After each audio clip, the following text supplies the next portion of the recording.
Hello students. हम लोगों ने पहले जो टॉपिक पढ़ा था वो पढ़ा था न्यूट्रिशन इन प्लांट्स।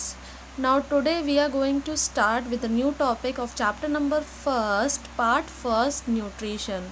तो हम लोग नेक्स्ट टॉपिक जो पढ़ने वाले हैं आज वो पढ़ेंगे हम nutrition in multicellular animals. Nutrition in multicellular, मैंने आपको बताया था कि ऐसे ऑर्गेनिजम्स या ऐसे एनिमल्स ये जिसमें सिंगल सेल होता है तो वो कहलाते हैं यूनिसेल्यूलर, जिसके बारे में हम लोग ने पढ़ा था अमीबा के बारे में। आज हम लोग मल्टी सेल्यूलर, ऐसे एनिमल जिनमें एक से ज़्यादा सेल होते हैं तो उन्हें कहते हैं मल्टी सेल्यूलर, उनके बारे में हम पढ़ेंगे।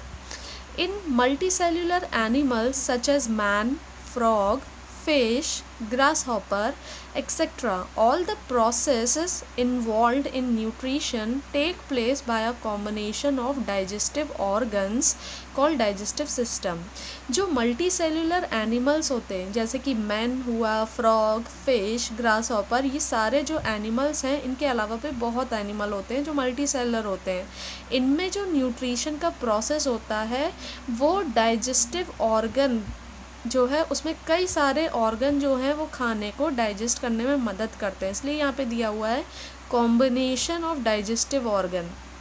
ठीक है, तो उसे कहते हैं डाइजेस्टिव सिस्टम। अब हम यहाँ पढ़ेंगे जो डाइजेस्टिव सिस्टम है।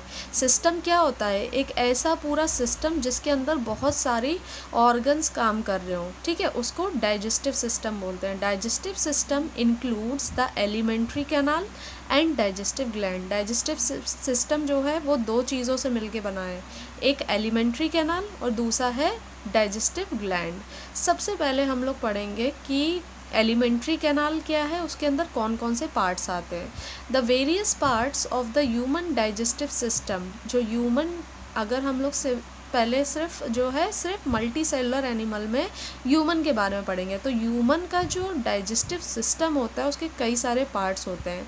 ये मैंने जो है सिंपल डायग्राम एक बनाया हुआ है कि जब भी आप खाना खाते हैं तो सबसे पहले माउथ आता है, जिसे हम लोग buccal cavity, buccal cavity mainly हम लोग किसे कहते हैं, जब आप मुंह खोलेंगे तो मुंह खोलने पे उसके अंदर जितने भी पार्ट्स आपको दिख रहे होंगे, like tongue, okay, teeth, palate, upper palate, lower palate, ठीक, तो ये सारी जो चीज़ें हैं ये पूरी मिला के कहते हैं बक्कल कैविटी। तो हम लोग यहाँ बक्कल कैविटी में सिर्फ माउथ की बात करेंगे अभी, माउथ, ठीक है। एलिमेंट्री कैनाल में सबसे फर्स्ट पार्ट जो आता है वो होता है buccal cavity. Then food pipe, आपने जो है खाने को माउथ में रखा, उसको चबाया with the help of teeth, और वो खाना जो है फूड पाइप में जाता है, जिसे कहते हैं ईसोफेगस। क्या कहते हैं बेटा? ईसोफेगस, फूड पाइप, ठीक है। अब नेक्स्ट जो एलिमेंट्री कैनाल का हिस्सा आता है वो होता है स्टमक, आपका पेट, ठीक है।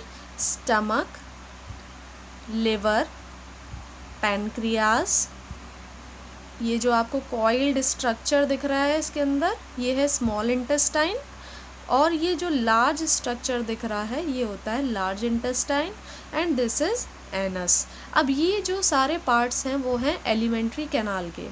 एलिमेंट्री कैनाल जो है buccal cavity, oesophagus, small intestine, large intestine, इसको कहते हैं एलिमेंट्री कैनाल। तो डाइजेस्टिव सिस्टम सबसे पहले किससे बना है? एलिमेंट्री कैनाल, जिसके ये सारे पार्ट्स हमने देखे, इनके बारे में भी हम लोग पढ़ेंगे।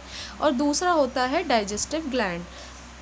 The gland which are associated with the human digestive system, कौन कौन से इसमें ग्लैंड आएंगे? Salivary gland, liver and pancreas. ये तीन चीज़ों के बारे में हम लोग पढ़ेंगे। Now the digestion process in animals take place in 5 steps. ये जो एनिमल के अंदर डाइजेशन प्रोसेस होता है ये 5 स्टेप्स के थ्रू होता है। सबसे पहला स्टेप जो होता है, ये आपने जो है अमीबा, न्यूट्रिशन इन अमीबा में भी पढ़ा था। सबसे पहला स्टेप जो है वो होता है इंजेशन। इन का मतलब होता है अंदर, जब आप फूड को इनटेक कर रहे हैं। Ingestion, what is ingestion? Intake of food. आप हाथों की मदद से जब फूड को अपने माउथ के अंदर रखते हैं, दैट इज कॉल्ड इंजेशन, ठीक। इन मतलब अंदर, जब आप फूड को अंदर कहाँ रख रहे हैं? माउथ के अंदर रख रहे हैं, तो इंजेशन। दूसरा जो स्टेप आता है वो होता है डाइजेशन। ये सबसे मेन स्टेप है। सबसे पहले आपने देखा होगा कि जब आप खाना खाते हैं तो आपने फूड को अंदर रखा और आपके दांत क्या करते हैं, दांतों की मदद से जो कॉम्प्लेक्स फूड है, आपने रोटी खाई, जो कॉम्प्लेक्स फूड है दांत उसको सिंपल में कन्वर्ट करते हैं, तोड़ते हैं, ताकि वो ईज़िली जो है सॉलो किया जाए और वो ब्रेक डाउन अच्छे से होने के बाद उसमें से जो है कई सारे जूसेस निकल सके। तो जो डाइजेशन प्रोसेस है ये क्या है, break down of complex food into simple food with the help of enzyme. Break down हो रहा है कॉम्प्लेक्स फूड का सिंपल फूड में, किसकी मदद से, कुछ एंजाइम्स होते हैं, हर एक पार्ट में अलग अलग एंजाइम काम करते हैं। सबसे पहले हम लोग माउथ की बात करेंगे कि जब हमने खाना मुंह में रखा, यानी कि जब इंजेक्शन हुआ, तो फूड सबसे पहले कहाँ गया, इन माउथ। तो सबसे पहला पार्ट जो आता है एलिमेंट्री कैनाल का वो है इन माउथ। यहाँ पर क्या होता है, ये आप बहुत ही ध्यान से सुन लीजिएगा, इम्पॉर्टेंट चीज़ है। इन माउथ जो कार्बोहाइड्रेट्स होते हैं, जो खाना हम खा रहे हैं तो खाने में जो कार्बोहाइड्रेट्स होते हैं वो ग्लूकोज में कन्वर्ट होते हैं। कहाँ पे, माउथ में। जब खाना जो है मुंह में रखा, दांतों ने उन्हें चबाया, तो माउथ के अंदर एक ग्लैंड प्रेजेंट होता है, ग्लैंड प्रेजेंट इन माउथ। वो कौन सा ग्लैंड होता है, सलाइवरी ग्लैंड। ये इम्पॉर्टेंट है। सलाइवरी ग्लैंड जो कि सिक्रीट क्या करता है, सलाइवा। जैसे कि एग्जाम्पल अगर हम लें तो आप अपने मनपसंद खाने की कोई भी चीज़ देखते हैं तो आपके मुंह में पानी आ जाता है, तो वो पानी क्या है, सलाइवा है। तो वो कहाँ से सिक्रीट होता है, एक ग्लैंड से जिसका नाम है सलाइवरी ग्लैंड। वो क्या करता है, सलाइवा को सिक्रीट करता है। और सलाइवा के अंदर एक एंजाइम होता है जिसे कहते हैं सलाइवरी अमाइलेज, और उसका दूसरा जो नाम है वो है टाइलिन। ठीक है। माउथ में क्या है, एक ग्लैंड है जिसे कहते हैं सलाइवरी ग्लैंड। सलाइवरी ग्लैंड क्या सिक्रीट करता है, सलाइवा। सलाइवा के अंदर कौन सा एंजाइम होता है, सलाइवरी अमाइलेज, या इसी का दूसरा नाम है टाइलिन। ठीक। और माउथ में क्या होता है, मैकेनिकल डाइजेशन, यानी कि पूरी तरीके से खाने का डाइजेशन नहीं होता है, मैकेनिकल, यानी कि दांतों की मदद से ब्रेक डाउन हो रहा है खाने का, कॉम्प्लेक्स फूड का, सिंपल में दांतों की मदद से, उसे कहते हैं मैकेनिकल डाइजेशन। माउथ के अंदर कार्बोहाइड्रेट्स जो है वो ग्लूकोज में बदलता है।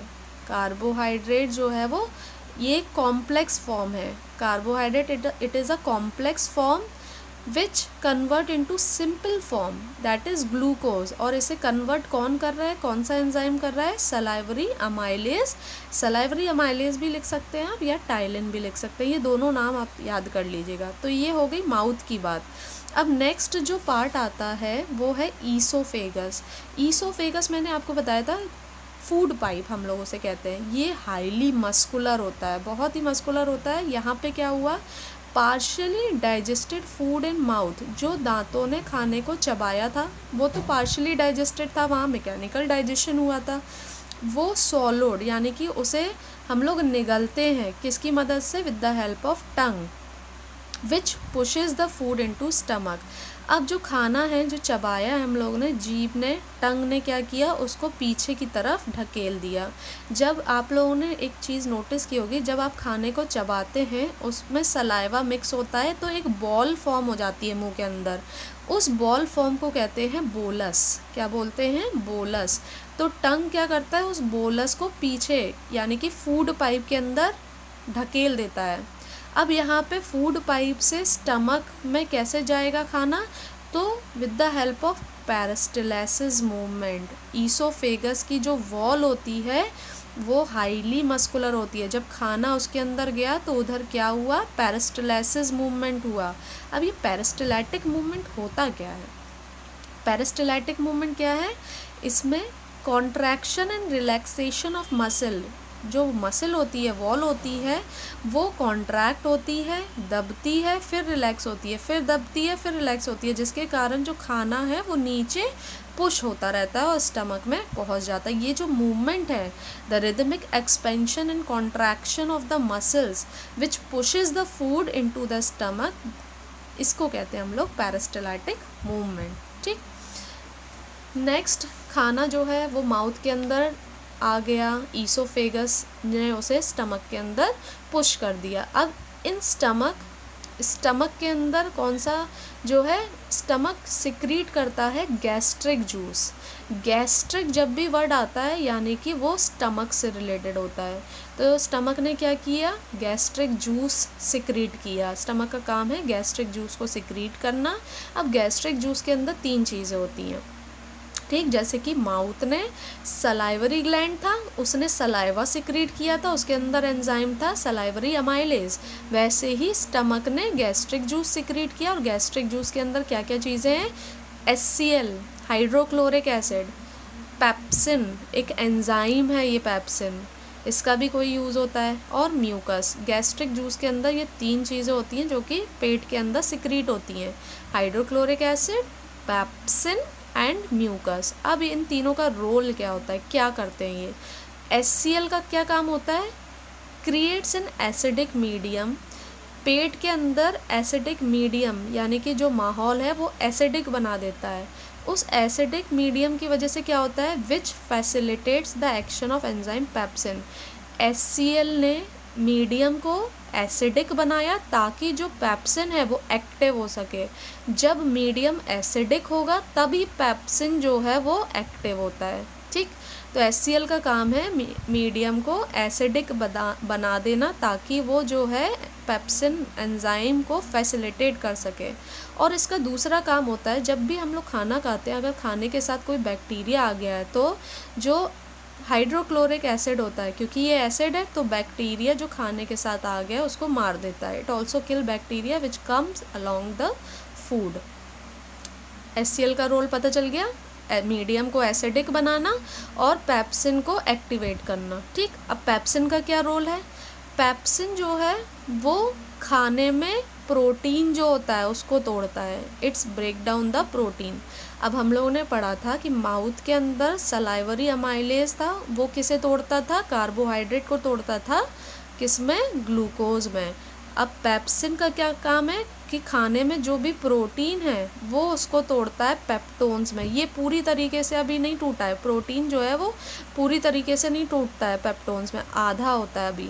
प्रोटीन जो है वो बदल जाता है पेप्टोन्स में, और इसे बदलता कौन है, पेप्सिन। पेप्सिन जो है वो एक एंजाइम है जो कि प्रोटीन को कन्वर्ट कर देता है पेप्टोन्स में, ठीक। Protein digestion start in stomach. अगर आपसे पूछा जाए कि प्रोटीन का डाइजेशन जो है वो कहाँ से शुरू होता है, स्टमक से।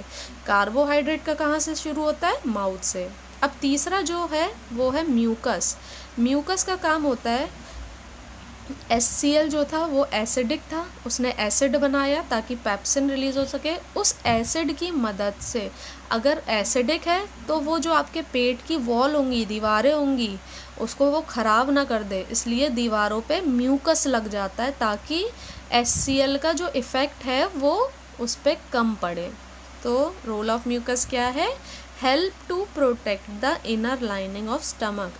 स्टमक की इनर लाइनिंग को प्रोटेक्ट करना from the action of HCl, ठीक।